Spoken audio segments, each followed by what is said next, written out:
Hello guys, welcome to our channel. आज हम class 12th के केमिस्ट्री का chapter number 8 alcohol, phenol and ether का chemical reaction of the phenol देखने जा रहे हैं, जिसमें हम सबसे पहला केमिकल रिएक्शन फेनॉल का देखेंगे, नाइट्रेशन।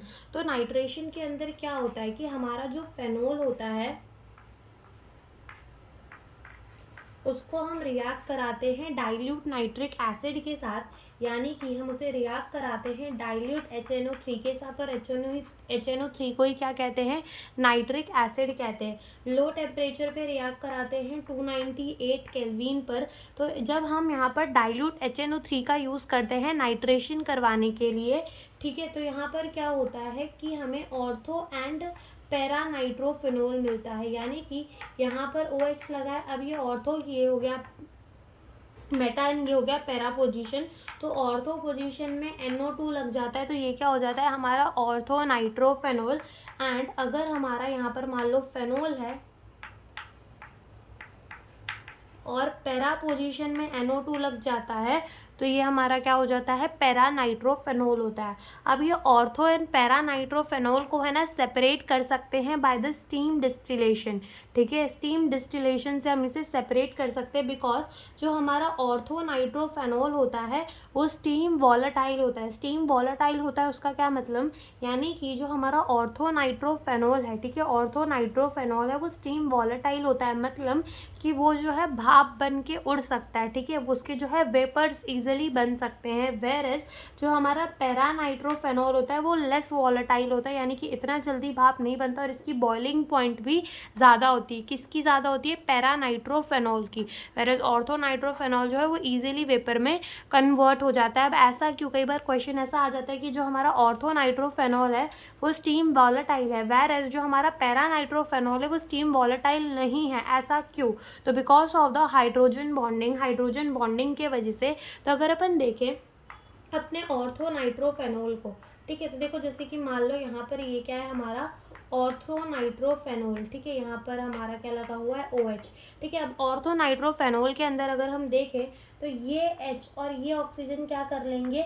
हाइड्रोजन बॉन्डिंग बना लेंगे। ठीक है, ये O, ये H और ये ऑक्सीजन क्या कर लेंगे? Hydrogen bonding. या फिर ऐसे इसको खोल कर दिखा देते हैं। तो NO2 को अपन कैसे लिख सकते हैं? N, इधर पर सिंगल O और यहाँ पर डबल बॉन्ड विथ O, और यहाँ पर क्या आ जाएगा? O और यहाँ क्या आ जाएगा? H। तो ये O और H क्या कर देते हैं? हाइड्रोजन बॉन्डिंग कर देते हैं। अब यहाँ पर ऑर्थो नाइट्रोफेनोल के अंदर कैसी बॉन्डिंग होती है? Intra molecular. ठीक है, इंट्रा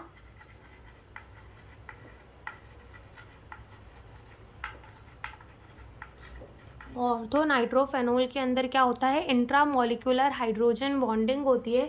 इंट्रामॉलिक्यूलर हाइड्रोजन बॉन्डिंग का मतलब ये है कि उनके अंदर विद इन द मॉलिक्यूल, ठीक है, विद इन द मॉलिक्यूल जो है वो क्या होती है? हाइड्रोजन बॉन्डिंग होती है, इनकी हाइड्रोजन बॉन्ड है। तो ऑर्थो नाइट्रोफेनोल के अंदर with in the molecule hydrogen bonding होती है। अब सारे ही मॉलिक्यूल अपने अंदर अंदर हाइड्रोजन बॉन्डिंग करके रखे होंगे, तो मॉलिक्यूल तो फिर भी अलग है ना, वो कहाँ किसी से जुड़ा हुआ है। तो जब उसे हीट दी जाएगी तो वो ईजिली जो है वेपर्स में कन्वर्ट हो जाएगा। इसीलिए जो हमारा ऑर्थो नाइट्रोफेनोल होता है वो कैसा होता है? स्टीम वॉलेटाइल होता है। वेरेज अगर अपन बात करें पैरा नाइट्रोफेनोल की, देखना पैरा नाइट्रोफेनोल के अंदर क्या होता है। जैसे मान लो यहाँ पर इधर हमारा NO2 लगा है, यहाँ पर अपना OH लगा है। ठीक है, सिमिलरली यहाँ पर दूसरा मॉलिक्यूल हमारा पैरा नाइट्रोफेनोल का, इधर पे NO2 लगा है और इधर पे क्या लगा है? OH लगा है। अब यहाँ पर क्या होता है कि इस NO2 को थोड़ा खोल के दिखा देते हैं। इस इधर O और यहाँ पर H, इधर पे हमारा सिंगल बॉन्ड विथ O और यहाँ पर डबल बॉन्ड विथ O। अब यहाँ पर ना ये हाइड्रोजन बॉन्डिंग हो जाती है, इस ऑक्सीजन एंड इस हाइड्रोजन के बीच में हाइड्रोजन बॉन्डिंग हो जाती है, जिसकी वजह से दो मॉलिक्यूल, यहाँ तो हमने खाली दो दिखाए, बाकी ऐसे सारे मॉलिक्यूल्स के बीच में हाइड्रोजन बॉन्डिंग होगी।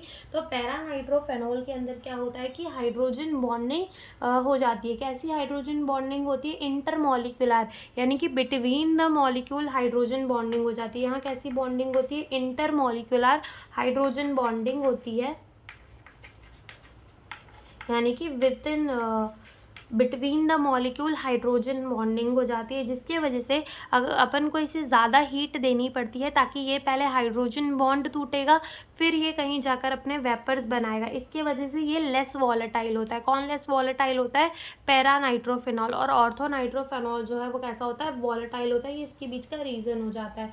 ठीक है, अब यहाँ पे तो हमने क्या यूज़ किया था कि हमने अपना फेनोल लिया और डाइल्यूट HNO3 को HNO3 से रिएक्ट करवा दिया, तो हमें ऑर्थो नाइट्रोफेनोल मिला और पैरा नाइट्रोफेनोल मिला। लेकिन अगर वहीं हम क्या करते, फेनोल लेकर इसे हम कंसनट्रेटेड HNO3 के साथ रिएक्ट करा देते, कंसनट्रेटेड नाइट्रिक एसिड के साथ रिएक्ट कराते, तो हमें क्या मिलता? हमें यहाँ पर फेनोल OH तो लगा ही होता, इधर 2 यानी कि सेकेंड वाले पोजीशन में 4 एंड 6 इसके रिस्पेक्ट में, ये 1 वाला कार्बन, ये 2 वाला, ये 3 वाला, ये 4, ये 5, ये 6। ठीक है, तो यहाँ पर 2 4 6 हमें क्या मिल जाता? 2 4 6 नाइट्रोफेनोल मिल जाता है, यानी कि सेकेंड पोजीशन पे भी लग जाता है NO2, फोर्थ पोजीशन में भी लग जाता और सिक्स्थ पोजीशन में भी लग जाता। और इसका जो कॉमन नेम है वो क्या है? पिक्रिक एसिड है। क्या है इसका कॉमन नेम? पिक्रिक एसिड, जो कि सॉल्ट एनालिसिस में कभी ना कभी आपने यूज़ किया ही होगा लैब्स के अंदर। तो इसका कॉमन नाम क्या है? पिक्रिक एसिड है। ठीक है, और ये जो यील्ड होती है इस रिएक्शन की वो बहुत ज़्यादा कम होती है। तो क्या करते हैं, जब फेनोल को लेते हैं और उसको कंसनट्रेटेड HNO3 के साथ रिएक्ट करा देते हैं, ये याद रखना रिएजेंट, अगर कंसनट्रेटेड HNO3 लगाओगे तो क्या मिलेगा? Picric acid, that is the 2,4,6 trinitrophenol मिलेगा। और वहीं अगर डाइल्यूट HNO3 के साथ रिएक्ट करा देंगे तो हमें ऑर्थो एंड पैरा नाइट्रोफेनोल मिलेगा। तो ये हो गई हमारी नाइट्रेशन। इसके बाद हम दूसरी रिएक्शन देखते हैं। दूसरी रिएक्शन जो है वो हमारी क्या है? वो है हमारी हैलोजिनेशन। ठीक है, सेकेंड वाली जो रिएक्शन है वो हमारी क्या है? हैलोजिनेशन। देखते हैं।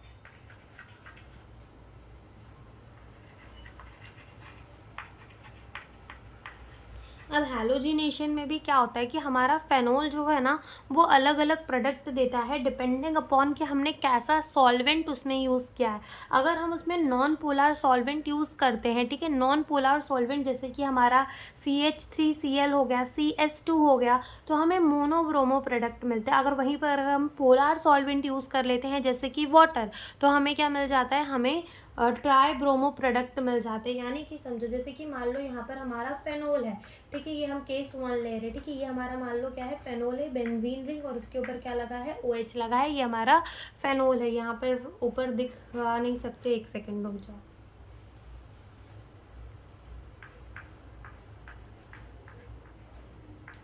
ठीक है, तो मान लो ये क्या है? हमारा फेनोल है, और इस फेनोल पे हमने क्या ऐड करा दिया? Br2 ऐड करवा दिया। ठीक है, बिकॉज हम क्या करवा रहे हैं? हैलोजिनेशन, तो कोई भी हैलोजन जो है वो ऐड करा सकते हैं। मान लो हमने क्या ऐड करा दिया? Br2 ऐड करा दिया in the presence of the solvent CS2। अब CS2 या फिर हमने CHCl3 भी यूज़ कर सकते हैं। ठीक है, CS2 भी यूज़ कर सकते हैं, CHCl3 भी यूज़ कर सकते हैं। ये दोनों ही कैसे हैं? नॉन पोलर सॉल्वेंट है। तो अब यहाँ पे जब ये दोनों में से कोई भी एक सॉल्वेंट यूज़ करेंगे, this are the non polar solvent, तो यहाँ से हमें क्या मिलेगा? मोनोब्रोमो प्रोडक्ट मिलेंगे। यानी कि यहाँ पर OH तो लगा ही होगा, इधर पे हमारा क्या आ जाएगा? Br आ जाएगा, एक ऑर्थो पोजीशन में, और दूसरा कौन से पोजीशन में आएगा? पैरा पोजीशन पे।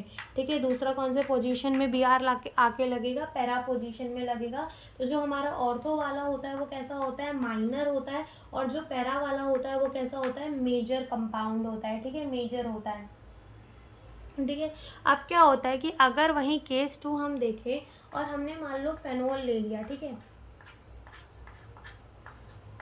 और हमने उसको किसके साथ रिएक्ट करा दिया? Br2 के साथ रिएक्ट करा दिया in the presence of the H2O। अब H2O कैसा है? एक पोलर सॉल्वेंट है, तो यहाँ पर हमें क्या मिल जाएगा?